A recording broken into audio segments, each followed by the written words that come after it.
Coloring Our Lives is a collection of quotes and spiritual teachings of Supreme Master Ching Hai. In response to the questions and concerns of truth seekers, Supreme Master Ching Hai provides insights that are both spiritual and practical. Her suggestions light the way to creating a Buddha's pure land on earth, as well as being an intelligent, talented artist of life.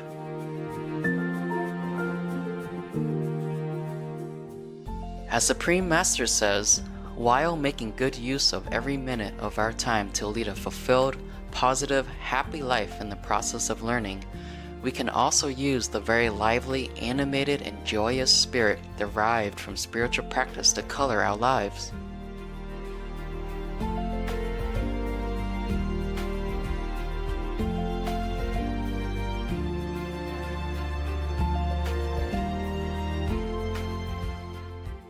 Today, we share with you the wise teachings of Supreme Master Ching Hai in excerpts from her book, Coloring Our Lives.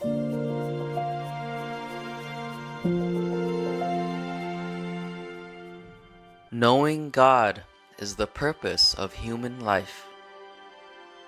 The purpose of human life.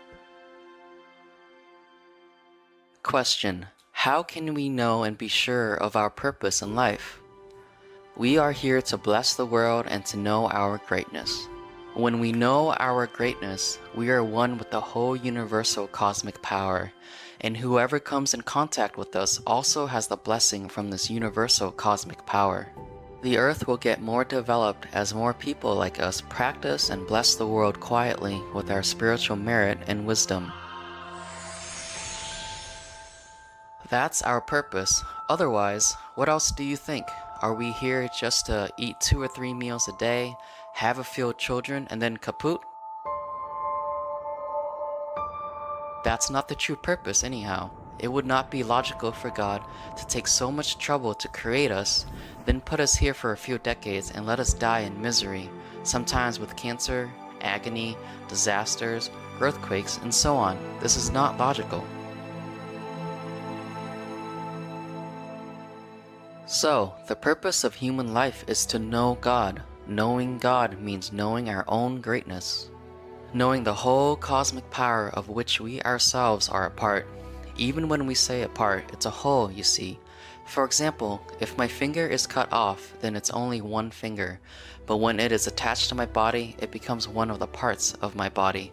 It belongs to my body. Even though I say it's a part of my body, actually it is also the whole of my body.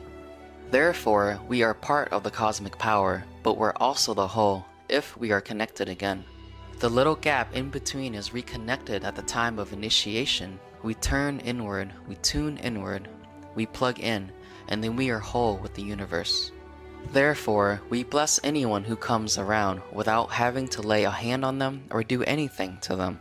Anyone we sympathize with or share bloodlines with, they are saved or are blessed in some form or another. It depends on their karma, and it depends on our love for them.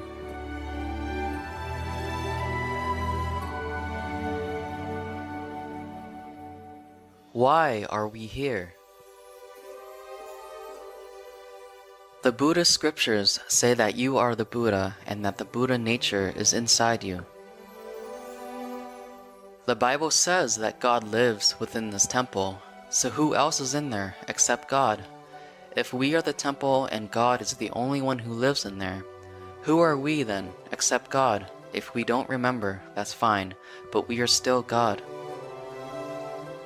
So whatever we choose to do as the God of all gods that we are, we should respect.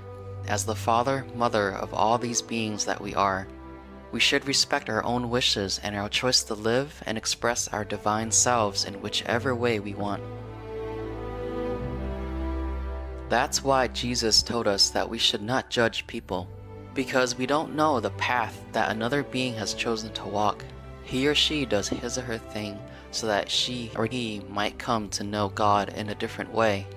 He or she might choose to be a seemingly bad person, a very lowly person, or a very so-called immoral person, but that's his or her way of knowing the divine. By choosing to be ungodly, that person will one day know that's not him or her, but they have to go back and learn the whole being again. Because if we always stay in heaven and are gods all the time, we wouldn't recognize ourselves as God. So we need to lower ourselves and come down to this physical level so we can once again recognize our own greatness. That's our choice, and that's why we came here.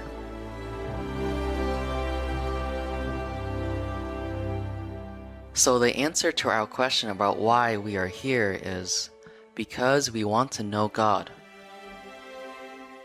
When we feel the time is up, that's the time we choose to remember ourselves again. That's the time we come to seek out spiritual friends, a spiritual group, or maybe a spiritual teacher so that we can remember quickly because we have forgotten how to remember and where to look. So some friend who has already remembered himself or herself may be able to help us. And then we recognize that we're nothing else but the Supreme Being, but God. We recognize the Supreme Being that's housed within this body.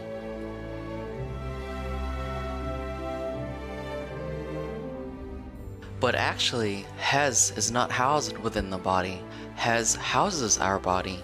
But then again, spiritual terminology is never a very exact science. So no matter how much a teacher tells us about God or how eloquently a spiritual friend might speak about the divine being within us, we cannot understand just by listening. So the spiritual teacher, guide, or friend has to show us practically, not just theoretically. For example, when Jesus came to our planet, he taught his disciples both ways, the theoretical way and the practical way. And that's why later his immediate disciples could also do wonders, could also see heaven, could also hear the voice of God as the word of the Creator, could also see the light of heaven, could ascend to heaven, and even see the angels or see the Father. The Father spoke to them, like the Father spoke to Moses, and the angels also spoke to them. Likewise, we can do that, because as great as Jesus' disciples were, we are also great. We and Jesus' disciples are the same because Jesus said to us that we are all children of God.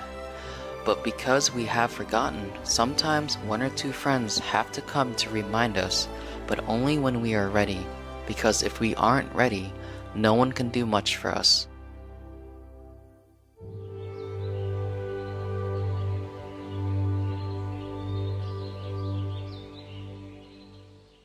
Joyful viewers, thank you for your company on today's Words of Wisdom.